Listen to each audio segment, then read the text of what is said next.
Say with me, Namo tassa bhagavato arahato samma sambuddhassa. My homage to the Blessed One, the Worthy One, the Supremely Enlightened One. Sadhu, sadhu, sadhu. So, let's pay our respect to our teacher, Pinat Loku Swamin Wahanse also. Sadhu, sadhu, sadhu. Today, we are discussing a very important, nice sutta. So, first, I will let you to listen to the sutta, and then we will go through the meaning of it. So, can you all hear? This is a reading of the Dhammacakkappavattanasutta, in English, setting in motion the wheel of the Dhamma, the Buddha's first discourse, which is found in the Samyutta Nikaya, in the Satya Samyutta, as Sutta number 11.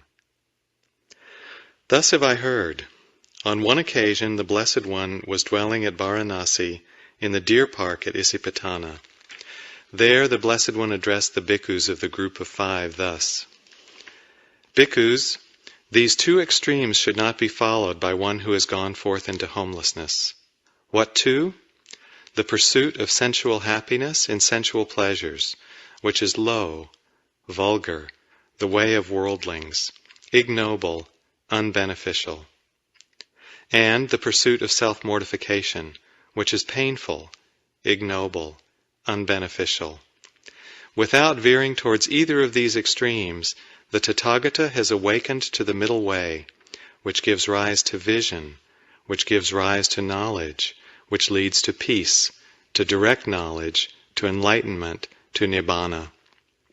And what, bhikkhus, is that middle way awakened to by the Tathagata, which gives rise to vision, which gives rise to knowledge, which leads to peace, to direct knowledge, to enlightenment, to nibbana?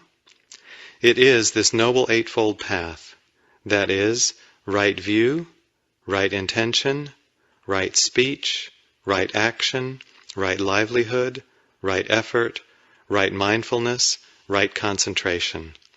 This, bhikkhus, is that middle way awakened to by the Tathagata, which gives rise to vision, which gives rise to knowledge, which leads to peace, to direct knowledge, to enlightenment, to nibbana. Now this, bhikkhus, is the noble truth of suffering. Birth is suffering, aging is suffering, illness is suffering, death is suffering. Union with what is displeasing is suffering. Separation from what is pleasing is suffering. Not to get what one wants is suffering. In brief, the 5 aggregates subject to clinging are suffering. Now this, bhikkhus, is the noble truth of the origin of suffering. It is this craving which leads to renewed existence, accompanied by delight and lust, seeking delight here and there, that is, craving for sensual pleasures, craving for existence, craving for extermination. Now this, bhikkhus, is the noble truth of the cessation of suffering. It is the remainderless fading away and cessation of that same craving, the giving up and relinquishing of it, freedom from it, non-reliance on it. Now this, bhikkhus, is the noble truth of the way leading to the cessation of suffering. It is this noble eightfold path, that is, right view, right intention, right speech, right action, right livelihood, right effort, right mindfulness, right concentration. This is the noble truth of suffering. Thus, bhikkhus, in regard to things unheard before, there arose in me vision, knowledge, wisdom, true knowledge, and light. This noble truth of suffering is to be fully understood. Thus, bhikkhus, in regard to things unheard before, there arose in me vision, knowledge, wisdom, true knowledge, and light. This noble truth of suffering has been fully understood. Thus, bhikkhus, in regard to things unheard before, there arose in me vision, knowledge, wisdom, true knowledge, and light. This is the noble truth of the origin of suffering. Thus, bhikkhus, in regard to things unheard before, there arose in me vision, knowledge, wisdom, true knowledge, and light. This noble truth of the origin of suffering is to be abandoned. Thus, bhikkhus, in regard to things unheard before, there arose in me vision, knowledge, wisdom, true knowledge, and light. This noble truth of the origin of suffering has been abandoned. Thus, bhikkhus, in regard to things unheard before, there arose in me vision, knowledge, wisdom, true knowledge, and light. This is the noble truth of the cessation of suffering. Thus, bhikkhus, in regard to things unheard before, there arose in me vision, knowledge, wisdom, true knowledge, and light. This noble truth of the cessation of suffering is to be realized. Thus, bhikkhus, in regard to things unheard before, there arose in me vision, knowledge, wisdom, true knowledge, and light. This noble truth of the cessation of suffering has been realized. Thus, bhikkhus, in regard to things unheard before, there arose in me vision, knowledge, wisdom, true knowledge, and light. This is the noble truth of the way leading to the cessation of suffering. Thus, bhikkhus, in regard to things unheard before, there arose in me vision, knowledge, wisdom, true knowledge, and light. This noble truth of the way leading to the cessation of suffering is to be developed. Thus, bhikkhus, in regard to things unheard before, there arose in me vision, knowledge, wisdom, true knowledge, and light. This noble truth of the way leading to the cessation of suffering has been developed. Thus, bhikkhus, in regard to things unheard before, there arose in me vision, knowledge, wisdom, true knowledge, and light. So long, bhikkhus, as my knowledge and vision of these Four Noble Truths, as they really are, in their 3 phases and 12 aspects, was not thoroughly purified in this way, I did not claim to have awakened to the unsurpassed perfect enlightenment in this world, with its devas, Mara, and Brahma, in this generation with its ascetics and Brahmins, its devas and humans.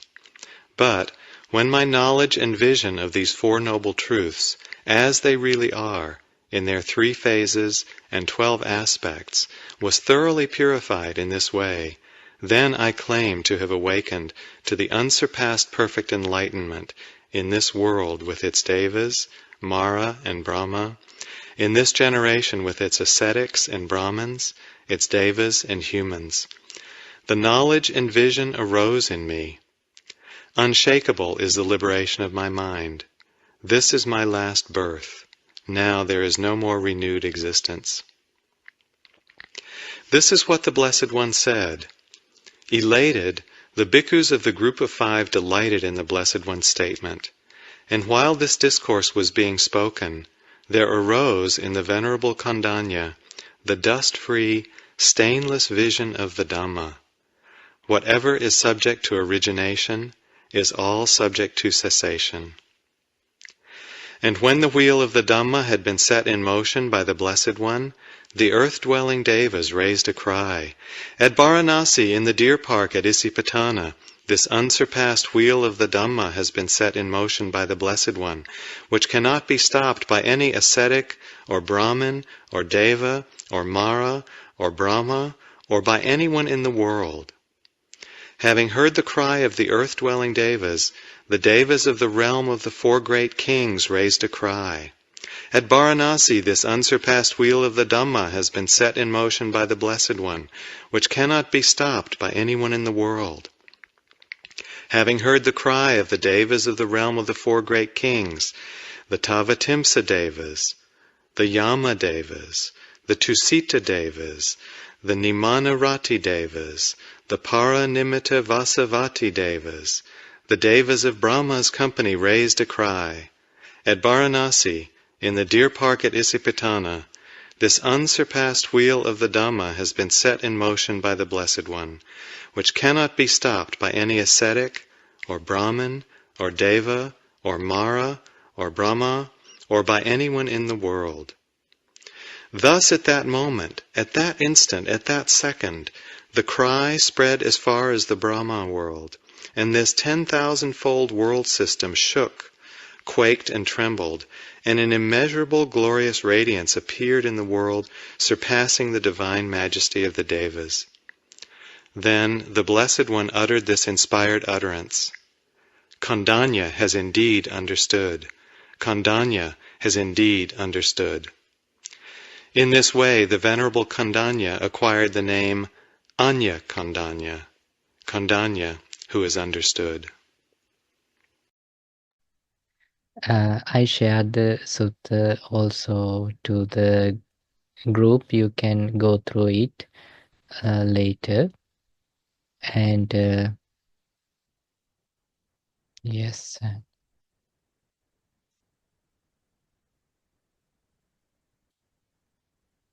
right. So this is the first sutta, and so when you learn this, you know that the 5 ascetic monks or the 5 first monks, not all 5 monks understood this as it is or attained the first stage. Only one monk. Why? The others were not sure about the Buddha's enlightenment. So instead of just learning this as to improve our knowledge, try to learn this sutta, and try to understand and put your full effort to realize this truth in you. So this is not just another something to improve our knowledge, but this is something to end all the suffering. So having a great confidence towards Buddha's understandings, let's go through the sutta. So create a mind serenity, like I'm in front of Buddha's and I'm listening to his discourse. So in that way you can, so I'm not the Buddha, so I'm saying like you can have kind of a serenity instead of being in the Zoom room.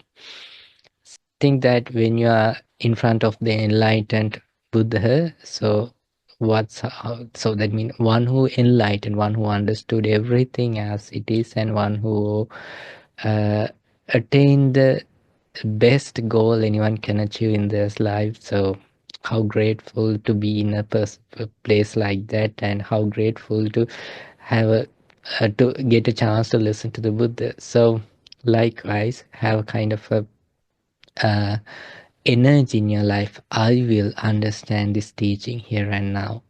So so when Buddha teaching this, so we have to understand that why Buddha first went to meet these 5 ascetic monks. Also there is a reason, because once who enlightened, once Buddha enlightened and once Buddha understood these 4 noble truths, he was like demotivated, had an idea like, oh, this is a very deep teaching, no one will understand this. So his first idea was not to teach this Dhamma. So at that time the Brahmins, we know that Deva is a very kind of super like a deity. So the Brahmins means they have practiced deeper levels of meditation. So when they reborn, so they reborn in Brahmin world. So in there, a Brahma came to see the Buddha and said, Buddha, don't give up, please teach the Dhamma, teach this teaching, then the others will, there will be people, not everyone, but there will be people who could understand this. So then Buddha reflect the world, and he see the world like a pond. in that pond there are some lotus. And the lotus buds, I don't know how to say it in English. So that lotus, there are some lotus, they are out in the water waiting to sunrise. Once sunrise it will bloom. So there are some water buds, so they are not in the water, on the water, they are in deep. So even the sun rises, the lotus won't bloom. So this word like a pond with lotus. So there are some wise people. They are waiting to listen this teaching. They are waiting to get a chance to hear the Four Noble Truths. So then Buddha encouraged to teach this Dhamma, and then his first choice not to go to five ascetics, but there were two teachers when Buddha trying to find the way while he's meditating and giving up his lay life as a king. So when he was practicing, there were two teachers who Buddha went to them and to learn about the enlightenment, because he heard that those Alar, Kalam, and Uddakarama knew the truth. Before the enlightenment, we said Bodhisattva. So the Bodhisattva went to them and attained to the jhana levels, and he understood that the deep jhanas, that formless jhanas, what they have attained, is a kind of a serenity, kind of a peaceful state, but still there are five aggregates. So there is attachment, there is a clinging. So if there is clinging, then again there is suffering. So then Buddha came out of from them, and they invited to be in this group and giving like whole half of the group to as students of the Bodhisattva. But Bodhisattva refused that, because my goal is not to become a teacher, my goal is to understand this life as it is. So that means Bodhisattva didn't have an idea to like uh, teach these teachings to the others. His first foremost goal was to eradicate the sufferings in his life. First, he wanted to teach these teachings to Alara Kalam and Uddakaramputra, but they were not that means they are died at that time. So they have passed away, and they have reborn in that formless like it's a kind of a Brahmin world where they can't learn from outer world, because their sense faculties are so they don't have that ability to listen, because they are in a peaceful state where they experiencing their peacefulness for eons, like a long time. So it's like think that someone in a deeper level of state of meditation state, even there are ongoing surrounding sounds, sometimes he can't hear it, because his concentration is so high and his attention won't go to the other places. So likewise, so then Buddha went to see the five monks, these five ascetic monks, but they refused. First, actually, they were with Bodhisattva when he's giving a kind of a pain to his body, and they were with Bodhisattva to help him to attain the enlightenment, because they thought that at that time people believed that if someone want to attain Nibbana or the enlightenment, they have to create pains to their body. By giving pains, they can attain the Nibbana or the enlightenment.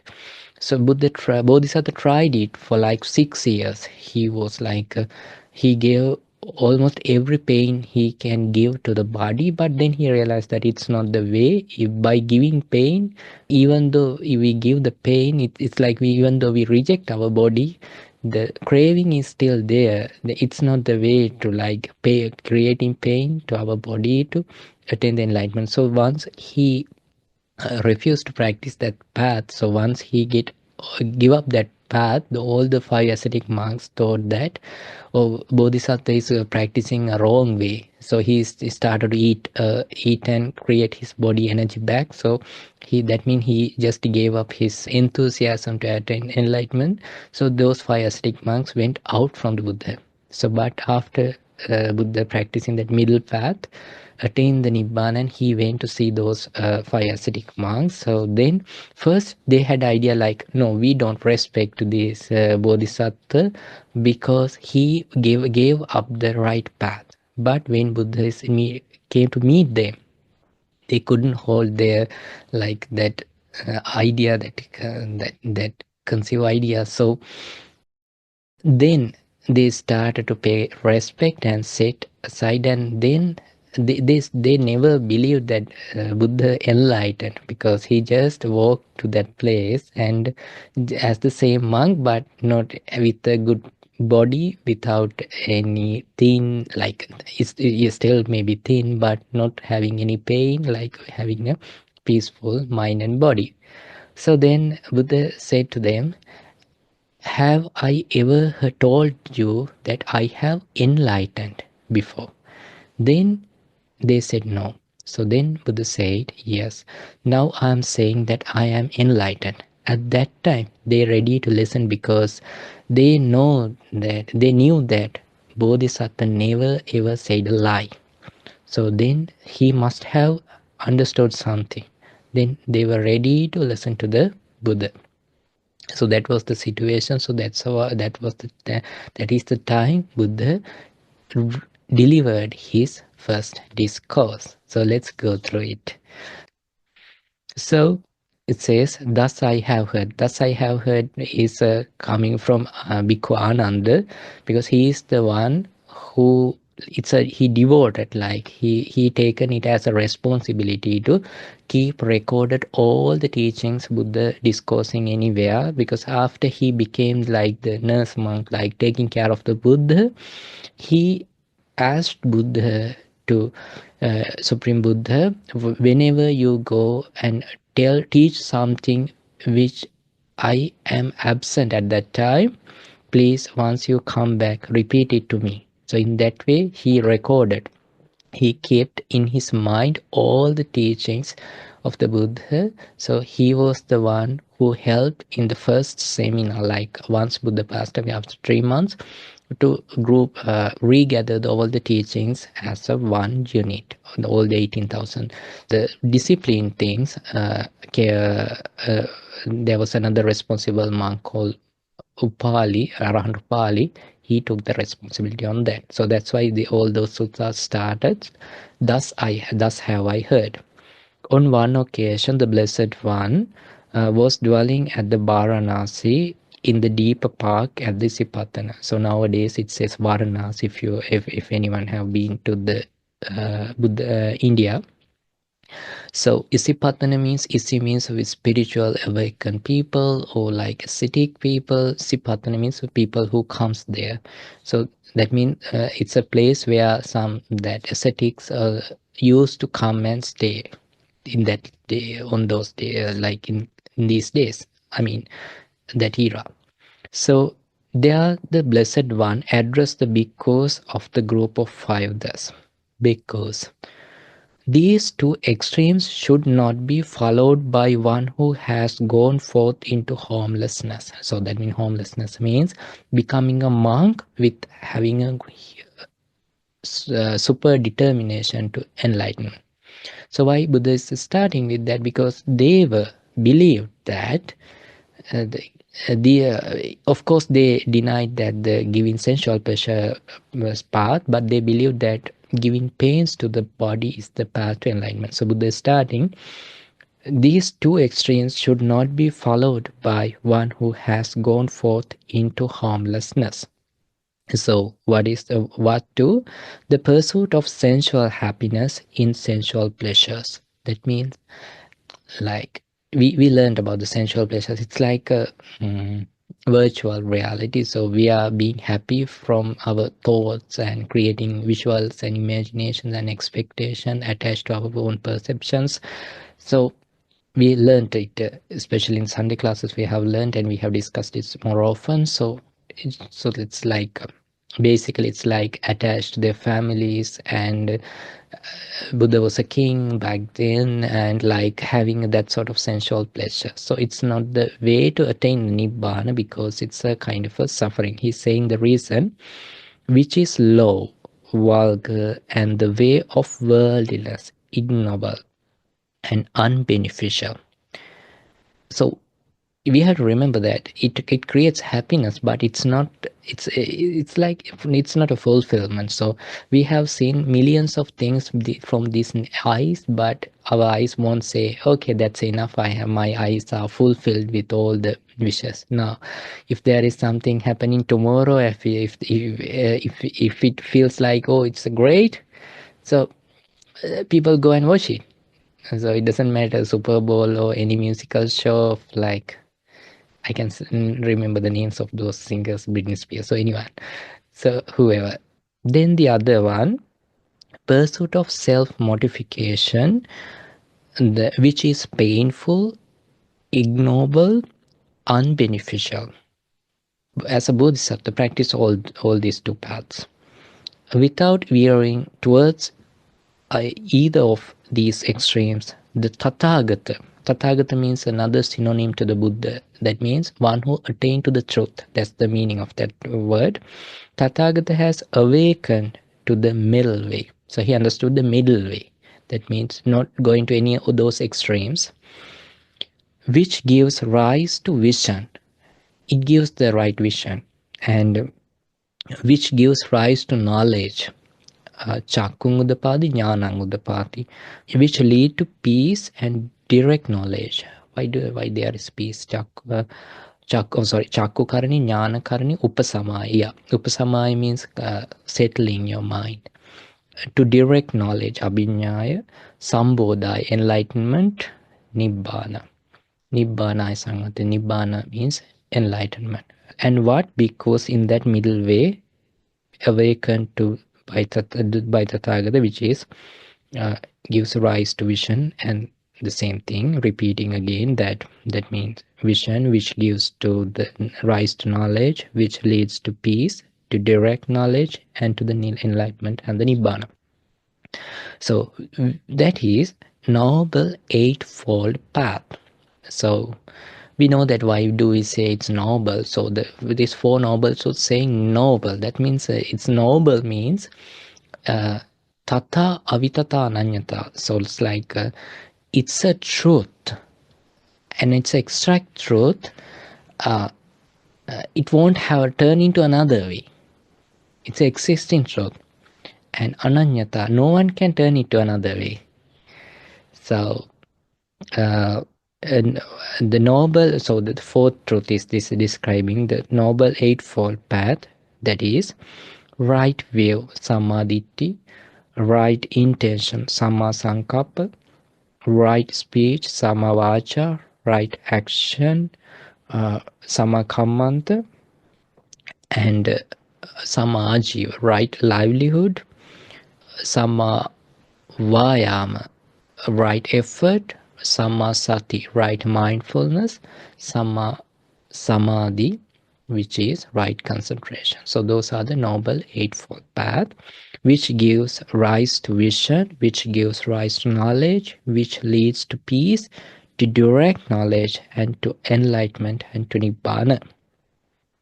So then Buddhist, even though Buddha doesn't say here this is the right vision, so now he's describing the right vision. So right vision is understanding of what is suffering, what is the cause for the suffering, what is the cessation of suffering, and what is the path to cessation of suffering. So even though Buddha doesn't say that, he's now describing what is the right vision.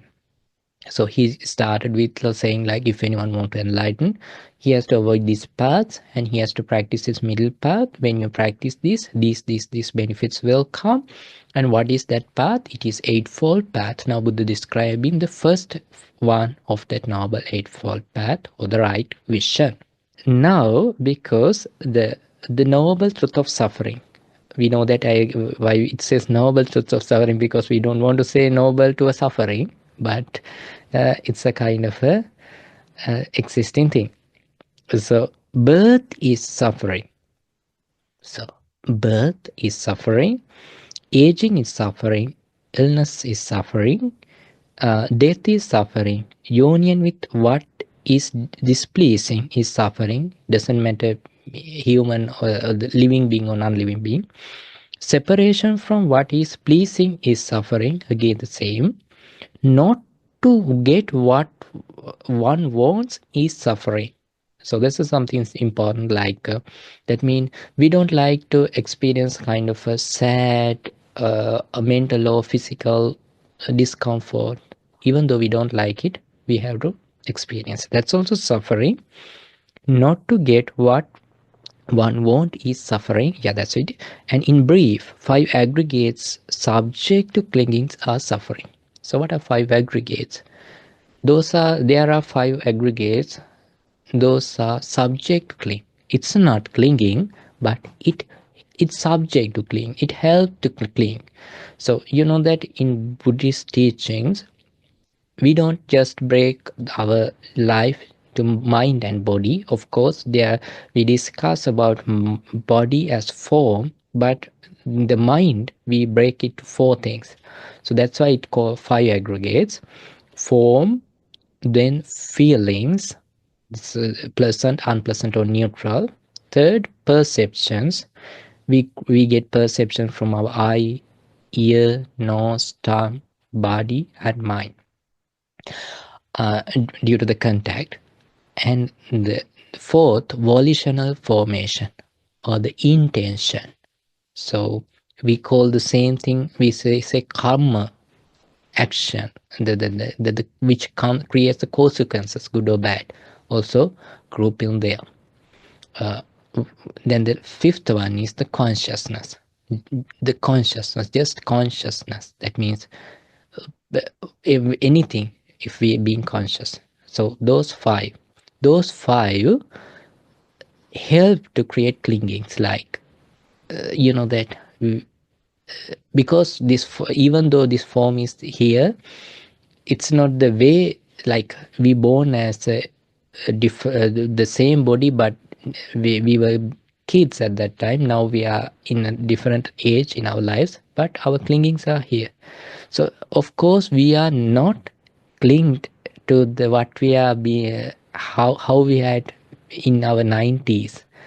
Hope there is no anyone 90s, but be sure that at 90s you are going to love your body the way it is. So that's how it is. So the clingings arises.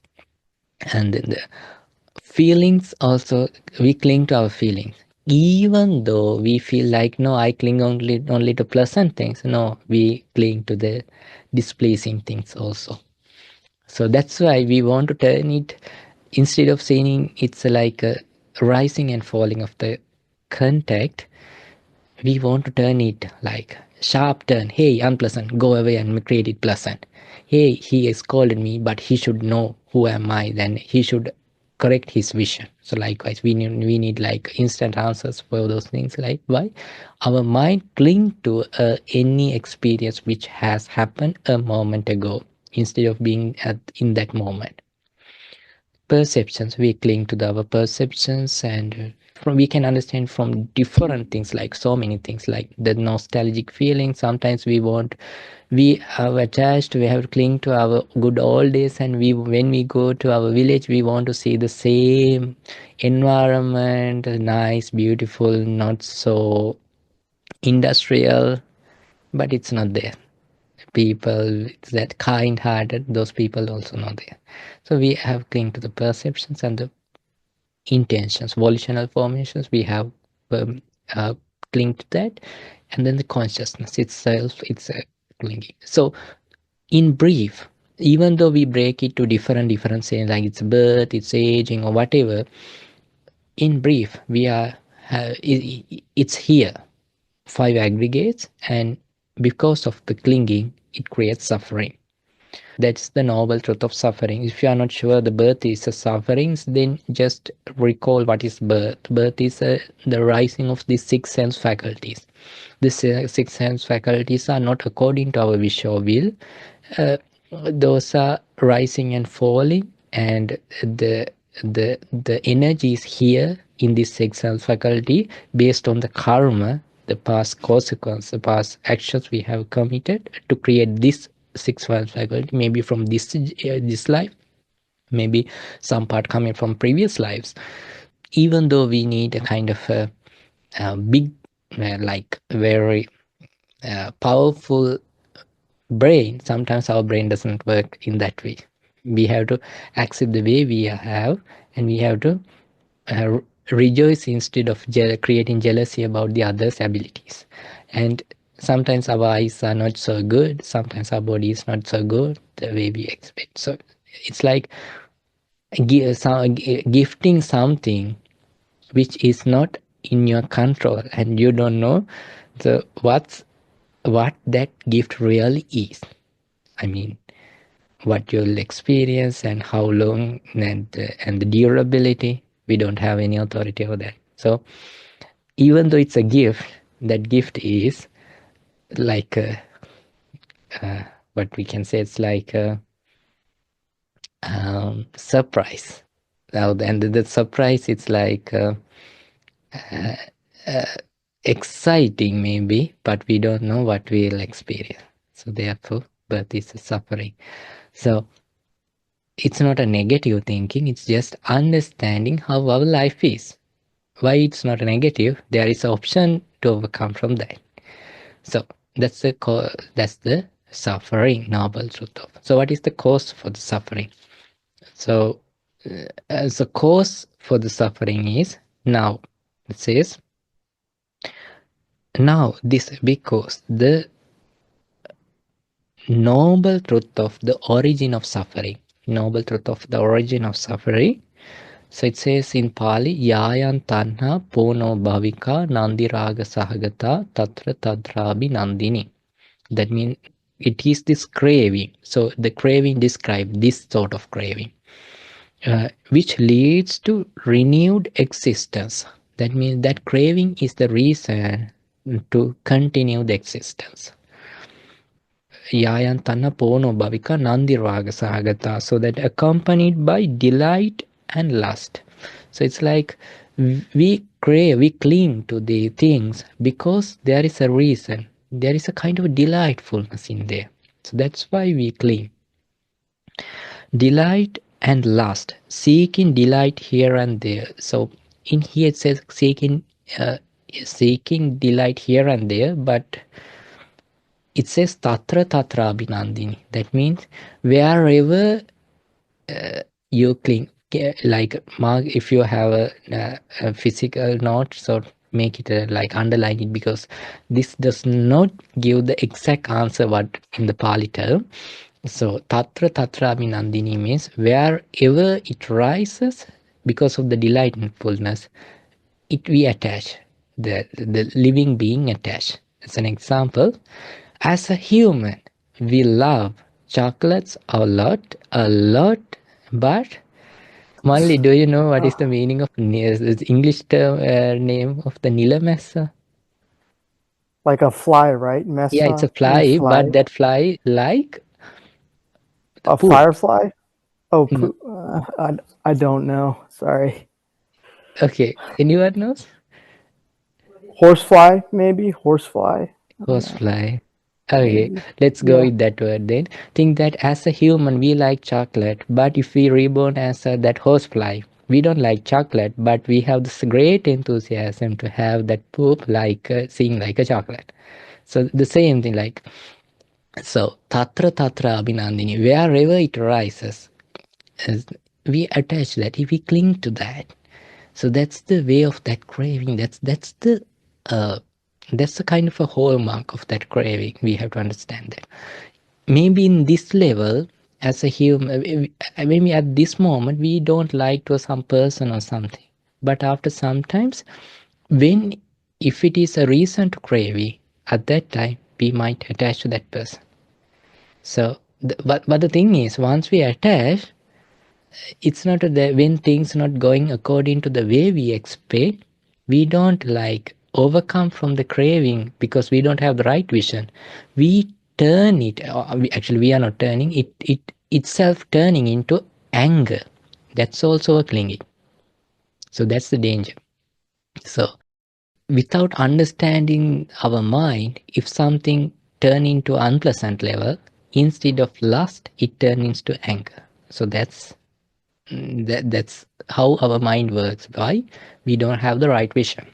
So it describes tatra tatra binandini, And delight and lust, seeking delight here and there. Okay, we can say, oh, that is craving for sensual pleasure. So one is craving for sensual level pleasures. We knew that, we learned it. We will relearn it again in the future. It's like craving to the mind stories which we create and attach. So as an example, to you, your wife is wife when you see, but to your wife mother, your wife is daughter. They don't get the same perception what you get. So likewise, that pleasure rises in the sensual pleasure level. So then there is another level, the craving for the existence. So it's another craving, and craving for the extermination is like non-existence. So that's also a craving. So that craving also creates cause and effect. That craving, so whatever the craving, it does not lead you to the nibbana or to the enlightenment. What takes you to the nibbana? Understanding this is how it's happening. That's why giving pains to the body does not help. Why? It also, in there also, taking something me and mine and myself instead of seeing the rising and falling. It's like doing something, but in the wrong place. So he understands there is a problem, but he's doing the wrong thing. Think that someone see there is an enemy, so he's taking his gun and shooting in the dark, maybe to his own side, but won't help. He has to have the right vision, the light, to see the world, how the sufferings end. So what is the third truth? The third truth is the cessation of suffering. The noble truth of cessation of suffering, it says, Yotasa eva tanhaya asesa viraga nirodho chago patinisaggo mutti analayo. That means it is the remainderless fading away and cessation of the same craving. Which craving? We can say in the clinging also. The same clinging means which we talked about in the second truth. That means giving up it. Giving up, relinquishing of it, freedom from it, non-reliance in it. It's like taking away, like giving up, letting go of all the clingings, all the cravings. That's where the enlightenment, that's where the nibbana. So if anyone want to attain that the peace state, like being happy for no reason, like fulfillment, so what they have to do, they have to get rid of all the cravings. So for that, they have to understand where they have clinged. How we can understand where we have clinged? Where we get suffering. Simple. But when it comes to practice, it's not that simple. Because sometimes we are suffering, but we are not ready to let go the clinging. So, okay, what is the path to cessation of suffering? Let's say that's the fourth noble truth. Now this, because the noble truth of the way to lead to cessation of suffering, it is this noble eightfold path, which is that noble eightfold path. But it's right vision, samadhi, right right intention, samma sankappa, samma vacha, right speech, and then fourth, samma kammanta, right action. Fifth, samma ajiva, right livelihood. Sixth, samma vayama, or the right effort. Seventh, samma sati, or the right mindfulness. Eight, right concentration, or the samma samadhi. So we have to break it and understand again this right vision. We know that this vision, this understanding, what is right and what is wrong, and the understanding of rising and falling. Uh, whatever rise, it will fall. That's a kind of understanding. That means no matter whether we attached or not, like or dislike, whatever rise, it's fall. It's falling. We have to understand what is right intention. There are 3 intentions. What is right action? There are 3 action again. What is right speech? There are 4 speeches. And what is right livelihood? And what is right effort? There are 4 things over there. What is right mindfulness? There are 4 things. You may have often learned about that. We call it 4 foundations of mindfulness. And what is Samma Samadhi, or the right concentration? In there, we talk about 4 form jhana levels. We will go through from there in the next week, because I'll brief this and go to that. So this is the teaching, and then Buddha is saying that I understood each of these truth in 3 ways. What is that truth, and what should we do to that truth? Like suffering, the whole world, since they don't understand the suffering as a suffering, it's existing suffering. What we try to do is we try to avoid it.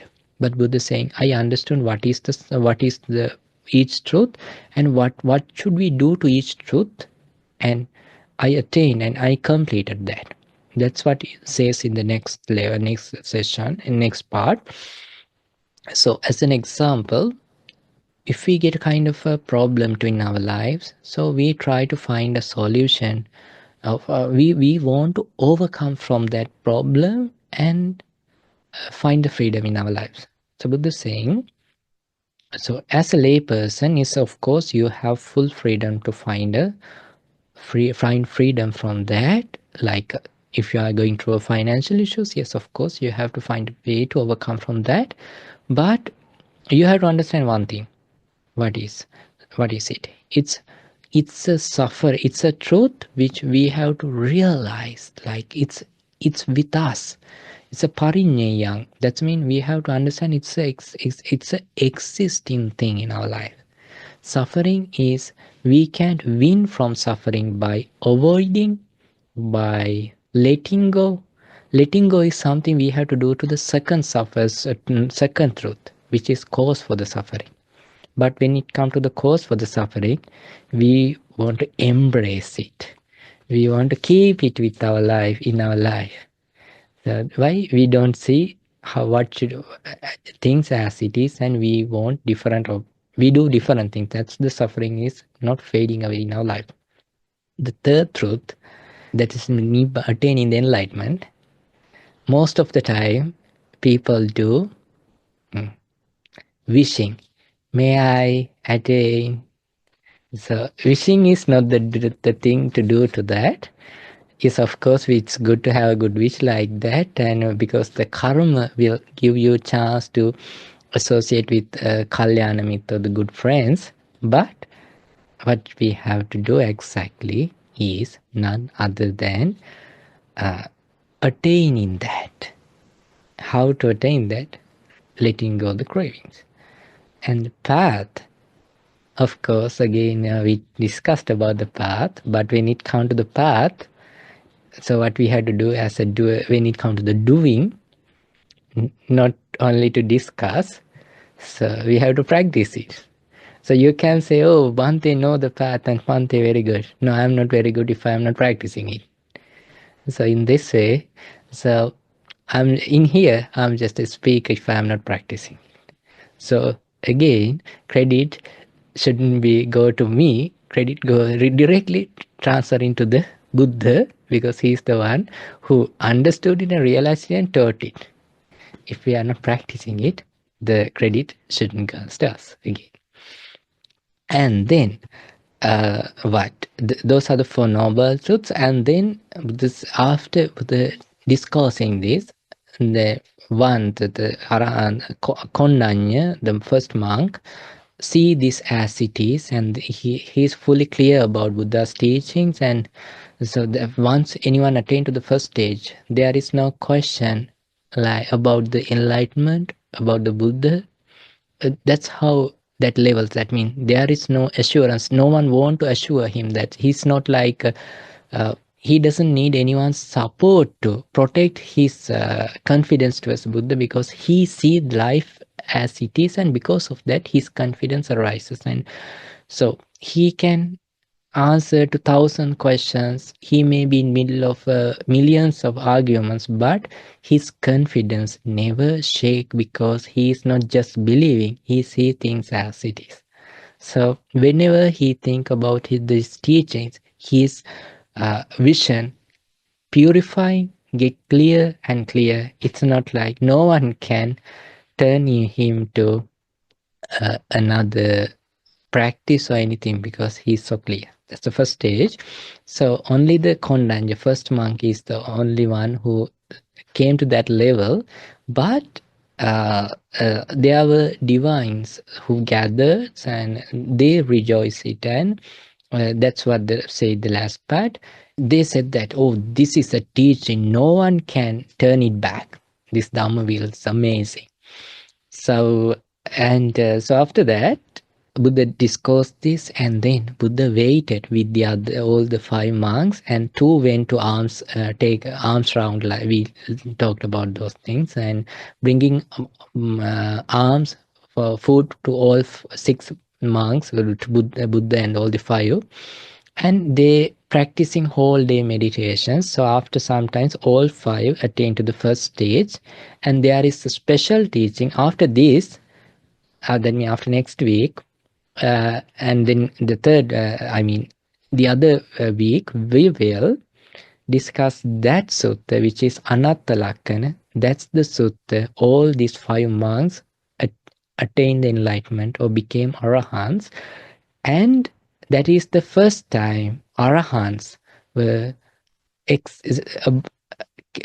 started to exist in this world in this Buddha's dispensation.